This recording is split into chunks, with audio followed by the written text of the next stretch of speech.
This is TOS Television, your digital first Pan-African news network. I am Abigail Ukwade and this is Africa Now. More than 4 in every 10 women in Eastern and Central Africa are battered by intimate partners, new research shows. Women in sub-Saharan African countries were generally the worst off globally. Scientists say violence against women is a global public health problem, with negative effects on the physical and mental health of women and their children, including injuries, depression, anxiety, unwanted pregnancies, and sexually transmitted infections, and can lead to death. On to politics. Following President Adama Barrow's nomination, a supporter of ex-Gambian dictator Yahya Jammeh was sworn in as parliamentary speaker.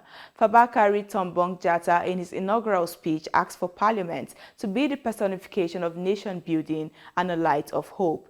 His appointment as speaker came after Barrow reached a deal with Jammeh's Alliance for Patriotic Reorientation and Construction.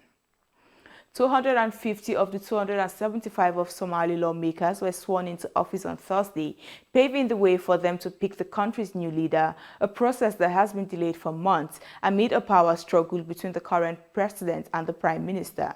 Elections had been scheduled for a year ago but were delayed when President Mohamed Abdullahi Mohamed tried to extend his 4-year term by 2 years, a move thwarted by parliament. A date for selecting a new president is yet to be set, but a new government must be in place by May 17 if the Horn of Africa country is to continue receiving budget support from the International Monetary Fund. Now, Somalia may take many years to clear landmines that were placed to fight against Al-Shabaab militants amid decades of insecurity. The UN in Somalia said the rising number of victims of improvised explosive devices in the country is a major challenge for the country trying to rebuild. Last year alone, there were 669 casualties of IEDs and explosive remnants of war, up from 501 recorded in 2020.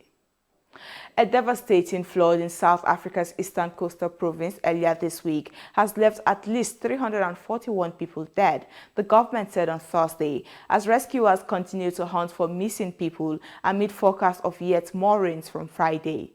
Basic Education Minister Angie Moshega pointed out that more than 120 schools in KwaZulu-Natal province have been damaged by the floods.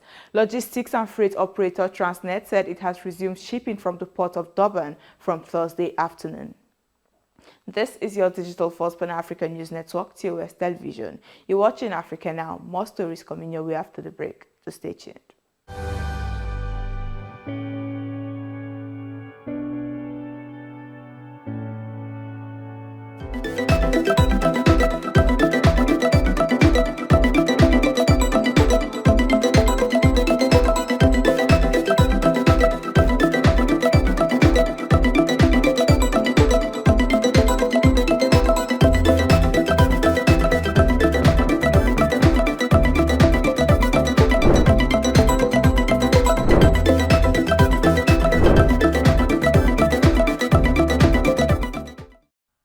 Welcome back. The South African-based energy and chemical giant says it no longer plans to invest in a planned gas pipeline from Mozambique to South Africa to avoid being locked into costly fossil fuel infrastructure in the long term. Fossil fuel companies are coming under increasing pressure to move to more sustainable forms of energy. The company instead plans to focus on options that involve less investment, considering the company's predictions of higher gas demand following an exit from coal. Kenya's Energy and Petroleum Cabinet Secretary Monica Juma has assured that the ongoing fuel crisis will end within 72 hours, even as she urged for calm among motorists across the country. Juma, while issuing the press briefing, affirmed that the country has sufficient fuel stocks. Motorists have also been urged to avoid buying extra bulk in order to avert further crisis. Now to humanitarian matters.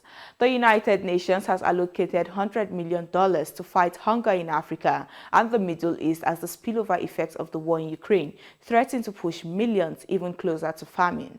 The contribution from the Central Emergency Response Fund, announced on Thursday, will go towards relief projects in 6 African countries and Yemen. The money will enable UN agencies and their partners to provide critical support, including food, cash, nutritional help, medical services, shelter, and clean water. The UN Refugee Agency expressed strong opposition and concerns on Thursday about the UK's plan to export its asylum obligations. It urged the UK, which is a key financial contributor to the Refugee Agency, to refrain from transferring asylum seekers and refugees to Rwanda for asylum processing. Earlier on Thursday, the British government announced a new and controversial relocation plan that will see asylum seekers attempting to enter the UK sent to Rwanda for resettlement. And in health, Africa has recorded the lowest number of coronavirus cases and deaths since the pandemic began, making the longest decline yet seen in the disease, the World Health Organization said. COVID-19 infections due to the Omicron surge had tanked from a peak of more than 308,000 weekly cases to fewer than 20,000 last week. Cases and deaths fell by 29% and 37% respectively in the last week. Deaths decreased to 239 from the previous week, the UN Health Agency said in a statement on Thursday. Scientists have speculated that Africa's young population, the lower incidence of chronic diseases and warmer climates may have helped it avoid a bigger wave of disease. And that is it on Africa Now. For more updates, so visit our website at www.TOSTVNetwork.com. Follow us and like our social media handles on Facebook, Twitter, and Instagram. Remember to subscribe on YouTube. Do stay with us and enjoy more programs on TOS Television Network. I am Abigail Okwade. Thanks for watching.